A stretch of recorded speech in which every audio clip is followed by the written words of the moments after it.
Chapter 4. The Secret of Feeling. The secret of feeling, or calling of the invisible into visible states, is beautifully told in the story of Isaac, blessing his second son Jacob by the belief, based solely upon feeling, that he was blessing his first son Esau. It is recorded that Isaac, who was old and blind, felt that he was about to leave this world and, wishing to bless his first son Esau before he died, sent Esau hunting for savory venison, with the promise that upon his return from the hunt, he would receive his father's blessing.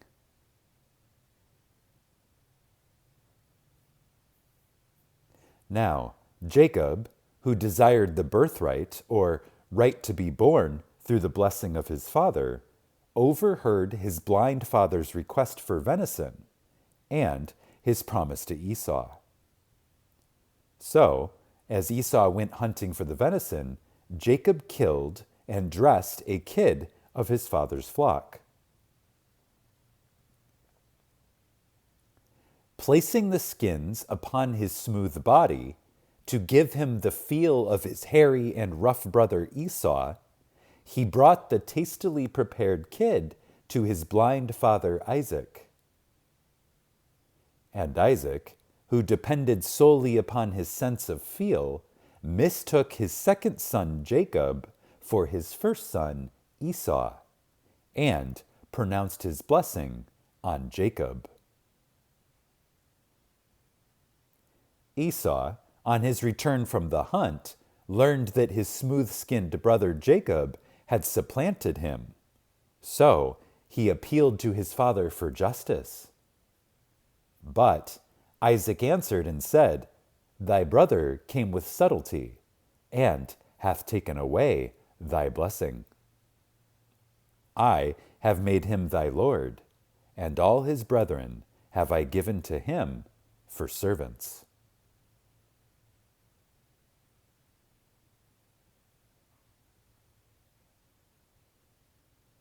Simple human decency should tell man that this story cannot be taken literally. There must be a message for man hidden somewhere in this treacherous and despicable act of Jacob. The hidden message, the formula of success buried in this story, was intuitively revealed to the writer in this manner. Isaac, the blind father, is your consciousness, your awareness of being. Esau, the hairy son, is your present objectified world, the rough or sensibly felt, the present moment, the present environment, your present conception of yourself. In short, the world you know by reason of your objective senses. Jacob, the smooth-skinned lad, the second son, is your desire or subjective state, an idea not yet embodied, a subjective state which is perceived and sensed, but not objectively known or seen. A point in time and space removed from the present. In short, Jacob is your defined objective. The smooth-skinned Jacob, or subjective state-seeking embodiment, or the right of birth, when properly felt or blessed by his father, when consciously felt and fixed as real, becomes objectified, and in so doing, he supplants the rough, hairy Esau, or the former objectified state. Two things cannot occupy a given place at one and the same time. And so, as the invisible is made visible, the former visible state vanishes.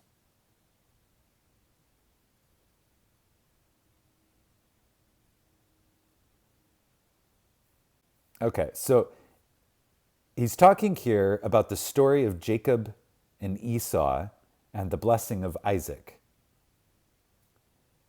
So again, to cap the story, Isaac wanted to give his blessing, the birthright blessing, to his first son, Esau, the eldest, the firstborn son, which, according to tradition, generally got the blessing of the father.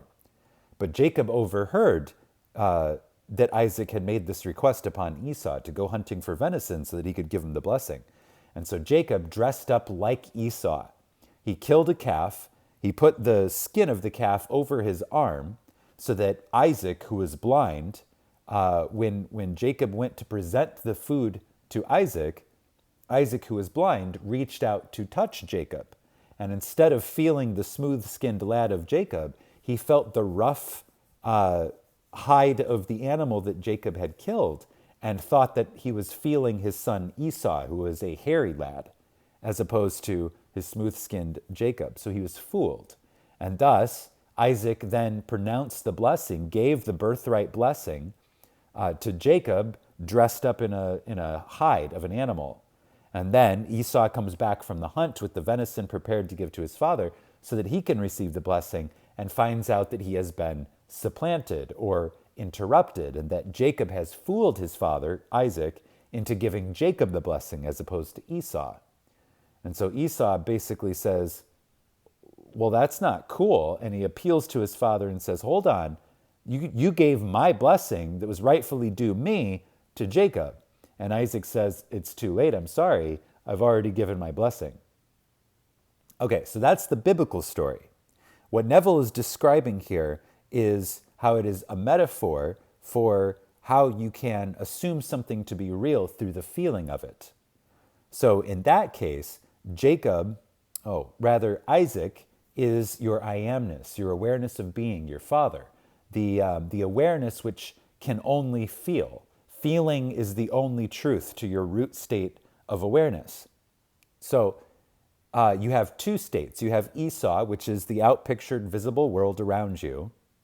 And Esau is hairy, and you can feel it with your senses. So that's your current world around you.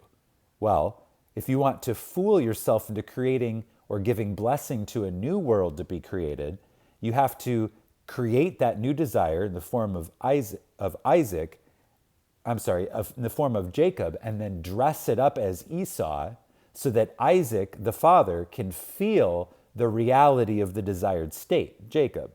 So that's where Jacob puts on the skin of the dead animal so that Isaac can be fooled into thinking that he's actually Esau.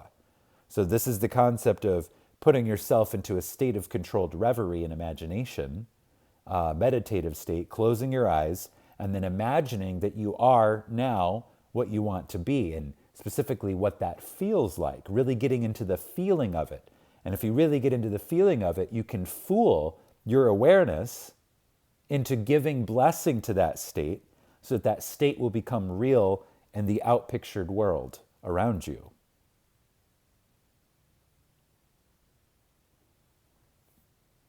It's a pretty awesome analogy there, metaphor story there. And then it says that because two things cannot occupy one space at a given single time, the invisible is made visible and the former visible state vanishes. So this is where Neville talks about you must abandon yourself to your ideal.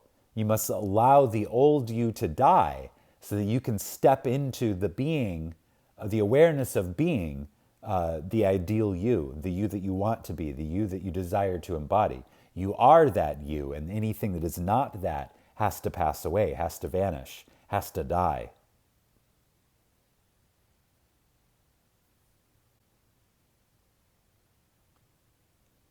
Your consciousness is the cause of your world.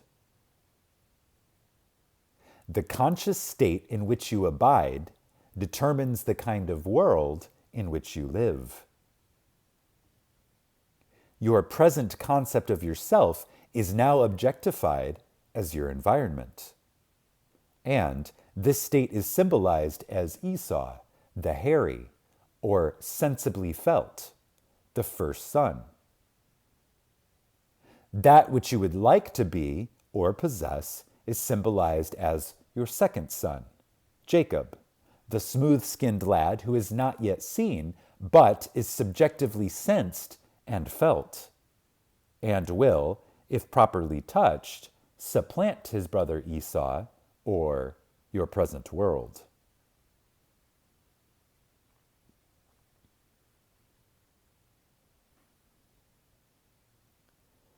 Always bear in mind the fact that Isaac, the father of these two sons or states, is blind.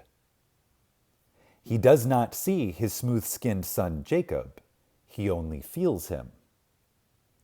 And through the sense of feeling, he actually believes Jacob, the subjective, to be Esau, the real or objectified. You do not see your desire objectively, you simply sense it, feel it, subjectively. You do not grope in space after a desirable state. Like Isaac, you sit still and send your first son hunting by removing your attention from the objective world.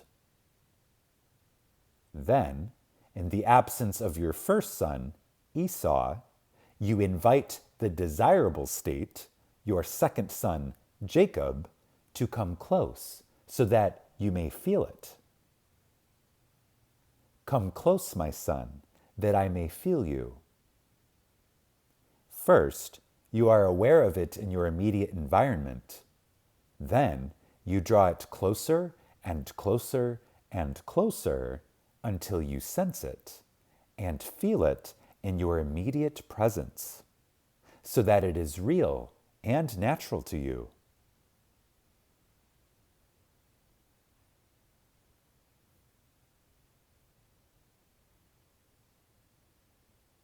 If two of you shall agree on earth as touching on any point that they shall ask, it shall be done for them by my Father, which is in heaven.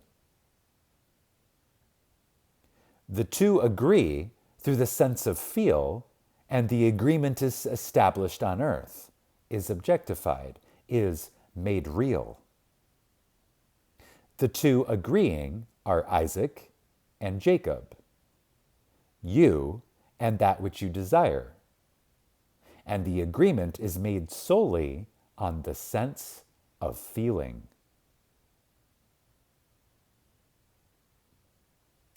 Esau symbolizes your present objectified world, whether it be pleasant or otherwise. Jacob symbolizes any and every desire of your heart. Isaac symbolizes your true self, with your eyes closed to the present world. In the act of sensing and feeling yourself to be or to possess that which you desire to be or to possess.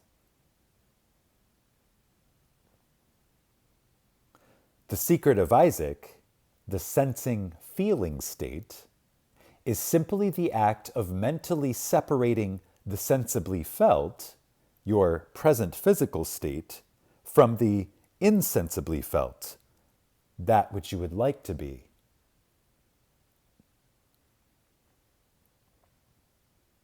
With the objective senses tightly shut, Isaac made, and you can make, the insensibly felt, the subjective state, seem real or sensibly known. For faith is knowledge.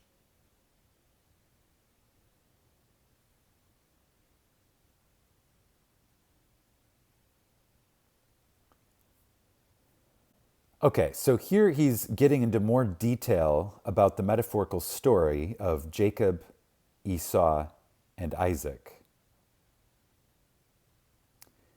And the key point here is he says, Jacob symbolizes any and every desire of your heart. Isaac is your true self, but with your eyes closed to the present world.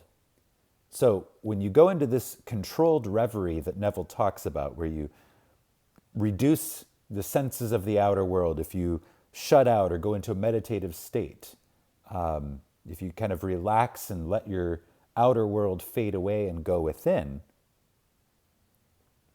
that is your Isaac, your sense of the world with your eyes closed. You can only feel.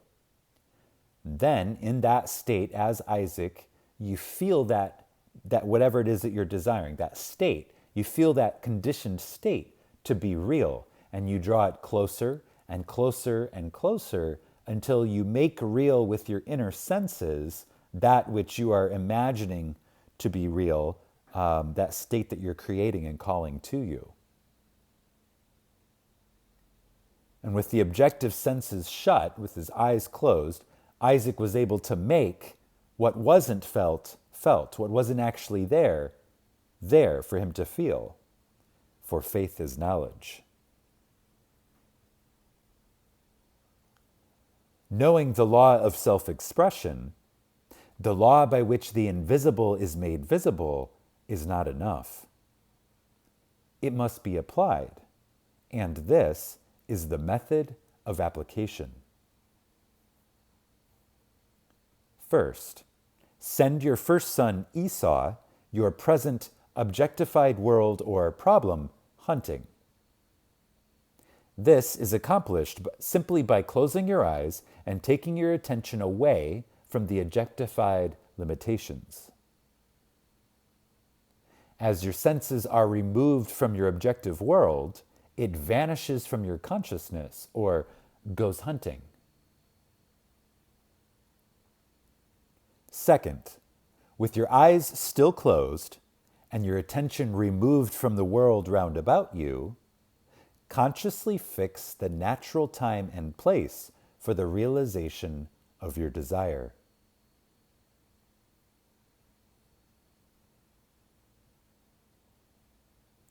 With your objective senses closed to your present environment, you can sense and feel the reality of any point in time or space, for both are psychological and can be created at will. It is vitally important that the natural time-space condition of Jacob, that is, the natural time and place for the realization of your desire, be first fixed in your consciousness. If Sunday is the day on which the thing desired is to be realized, then Sunday must be fixed in consciousness now. Simply begin to feel that it is Sunday until the quietness and naturalness of Sunday is consciously established.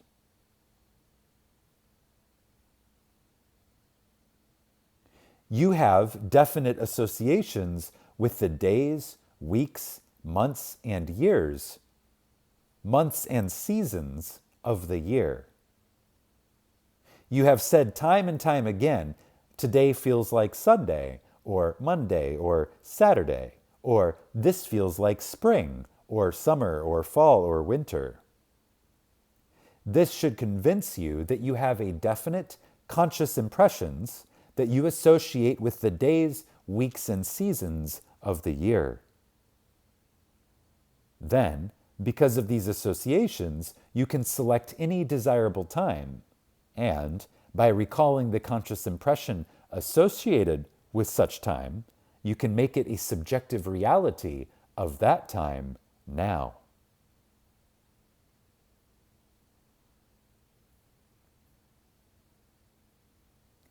Do the same thing with space.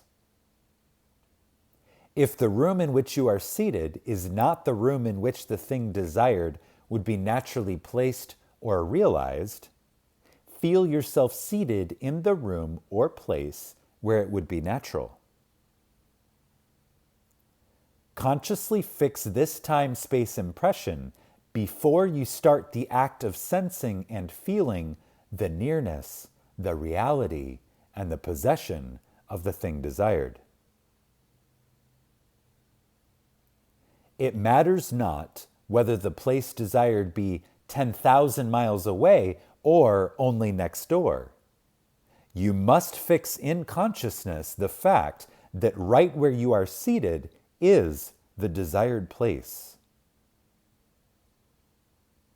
You do not make a mental journey, you collapse space. Sit quietly where you are and make there-ness here-ness. Close your eyes and feel that the very place where you are is the place desired. Feel and sense the reality of it until you are consciously impressed with this fact. For your knowledge of this fact is based solely on your subjective sensing.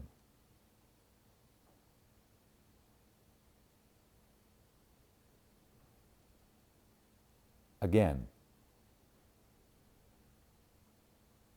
consciously fix this time-space impression before you start the act of sensing and feeling the nearness, the reality, and the possession of the thing desired.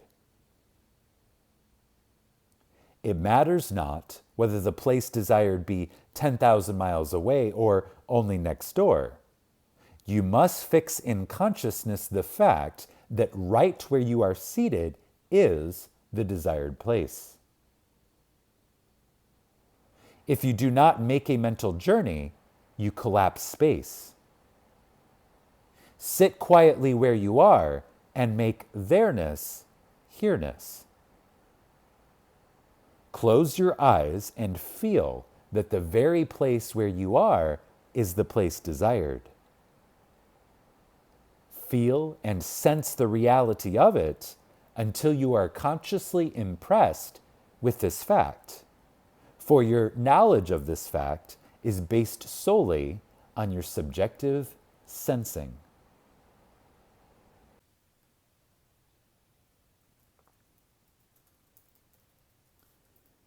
Third, in the absence of Esau, the problem, and with the natural time-space established, you invite Jacob, the solution, to come and fill this space, to come and supplant his brother. In your imagination, see the thing desired.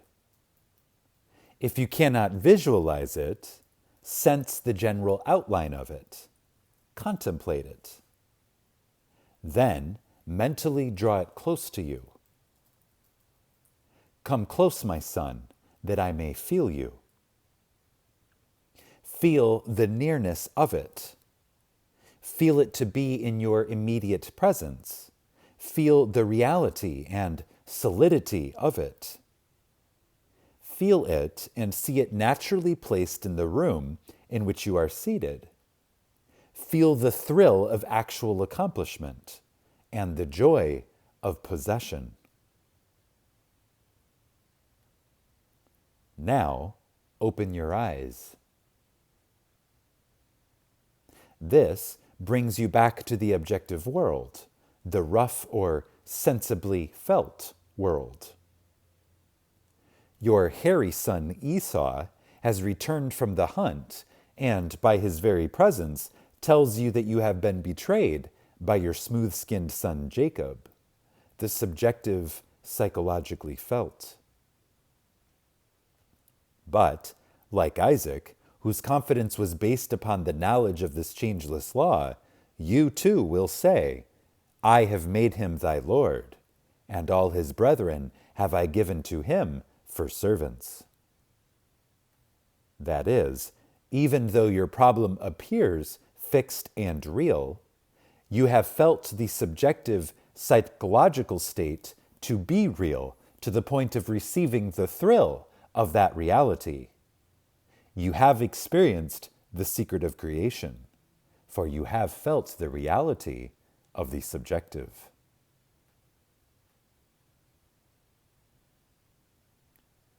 Again, even though your problems appear fixed and real, you have felt the subjective psychological state to be real to the point of receiving the thrill of that reality. You have experienced the secret of creation, for you have felt the reality of the subjective. You have fixed a definite psychological state which, in spite of all opposition or precedent, will objectify itself, thereby fulfilling the name of Jacob, the supplanter.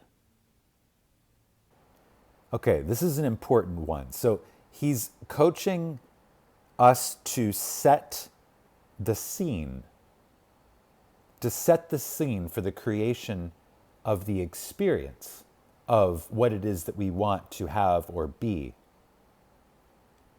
And he says the first step is the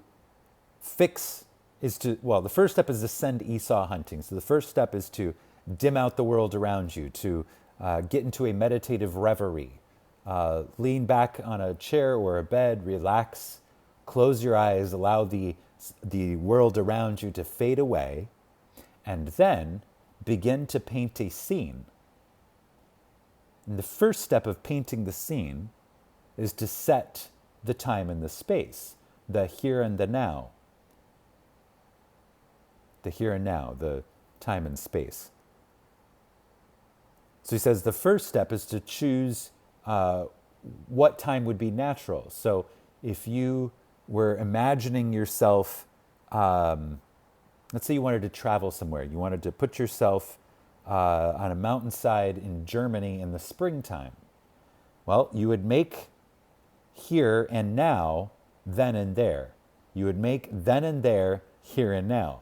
You literally collapse time and space, and where you're sitting in your controlled reverie, you would imagine to yourself, this is springtime, and you begin to feel what spring feels like. And he says, you have a reference point for this already, because how many times have you stepped outside and said, feels like spring, or this feels like kind of a summery day for some reason. Whatever those little fleeting sensory impressions that you get that make you say things like that, or today feels like a Monday, whatever those little fleeting sensory impressions that you get that make you say things like that or feel things like that, you're going to plug into those and emphasize those feelings in your consciousness to make them feel real. Today is a weekday in spring. It feels like a Wednesday in spring.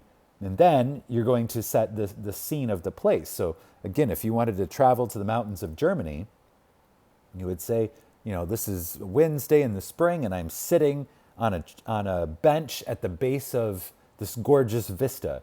And in your mind, you would feel what it feels like to be sitting in that place, in that room, wherever you would be sitting at that time where your desired reality, you're going to make that here and now.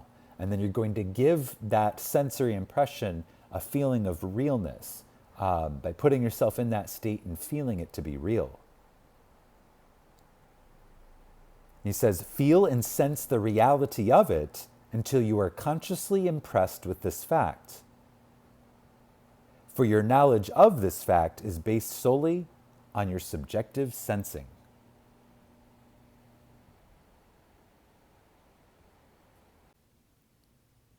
Here are a few practical examples of this drama.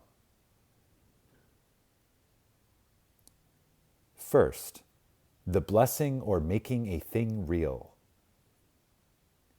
Sit in your living room and name a piece of furniture, rug, or lamp that you would like to have in this particular room.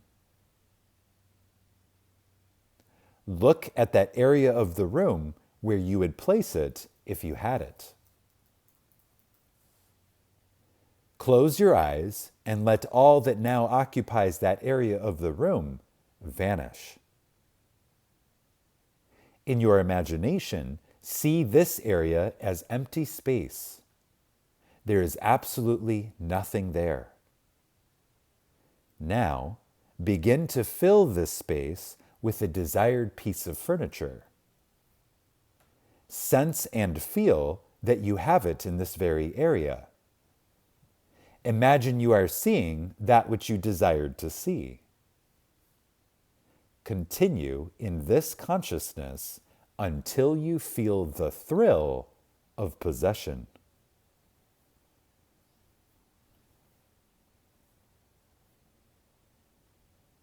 Second, the blessing or making of a place real. You are now seated in your apartment in New York City, contemplating the joy that would be yours if you were on an ocean liner sailing across the great Atlantic. I go to prepare a place for you, and if I go and prepare a place for you, I will come again, and receive you unto myself, that where I am, there ye may be also. Your eyes are closed. You have consciously released the New York apartment, and, in its place, you sense and feel that you are on an ocean liner. You are seated in a deck chair. There's nothing round about you but the vast Atlantic. Fix the reality of this ship and ocean so that in this state you can mentally recall the day when you were seated in your New York apartment dreaming of this day at sea. Recall the mental picture of yourself seated there in New York dreaming of this day. In your imagination, see the memory picture of yourself back there in your New York apartment. If you succeed in looking back on your New York apartment without consciously returning there, then you have successfully prepared the reality of this voyage. Remain in this conscious state of feeling the reality of the ship and the ocean, feel the joy of this accomplishment, then open your eyes. You have gone and prepared the place. You have fixed a definite psychological state, and where you are in consciousness, there you shall be in body also.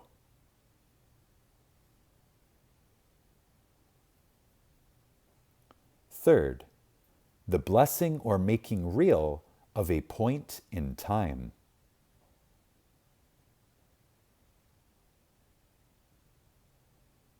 You consciously let go of this day, month, or year, as the case may be, and you imagine that it is now the day, month, or year which you desire to experience. You sense and feel the reality of the desired time by impressing upon yourself the fact that it is now accomplished. As you sense the naturalness of this time, you begin to feel the thrill of having fully realized that which you started this psychological journey in time you desired to experience at this time.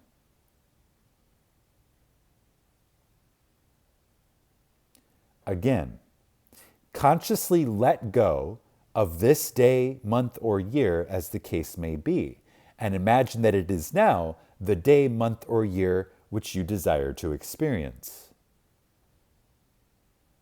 Impress upon yourself the fact that it is now accomplished. As you sense the naturalness of this time, you begin to feel the thrill of having fully realized that which, before you started this psychological journey in time, you desired to experience at this time.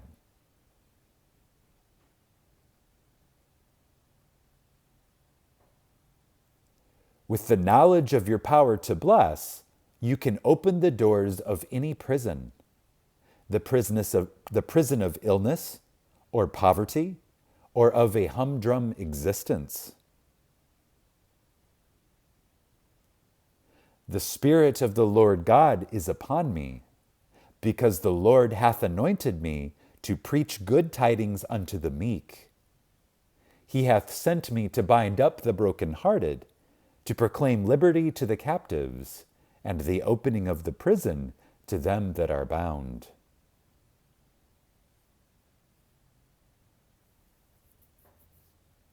Okay, so here Neville talks about setting the scene for creating the feeling, for going and creating that place. And when you go and create that place, the first thing you do is you set the scene. That's the time and the space. So he says you choose the time that it is, and you begin to take on the feeling that it is that time while you're in your controlled state of reverie, your imaginal state, your meditative state. You begin to think, oh, it is whatever time of year. And then where are you? You start to feel the realness of the place that would feel natural, the place where the thing desired or the state desired would naturally appear. So you make the there-ness here-ness. And then you feel the reality and the solidity of that thing.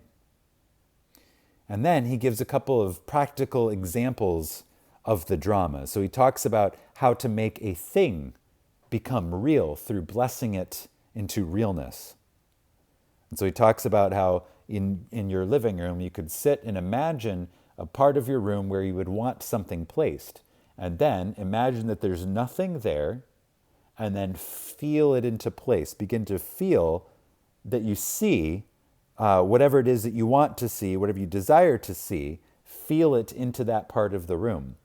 And continue in this consciousness until you feel the thrill of possession. And then he talks about how to bless or make a place real if you wanted to travel someplace. He says he would have his eyes closed, he would release himself from his current surroundings, step into the surroundings that he desires to be in, and then imagine from those new surroundings himself in the past imagining this current surroundings. And if you can do that successfully, if you can time travel to the place and then from that place imagine back to where you began the whole process, he says that's the secret of success. Then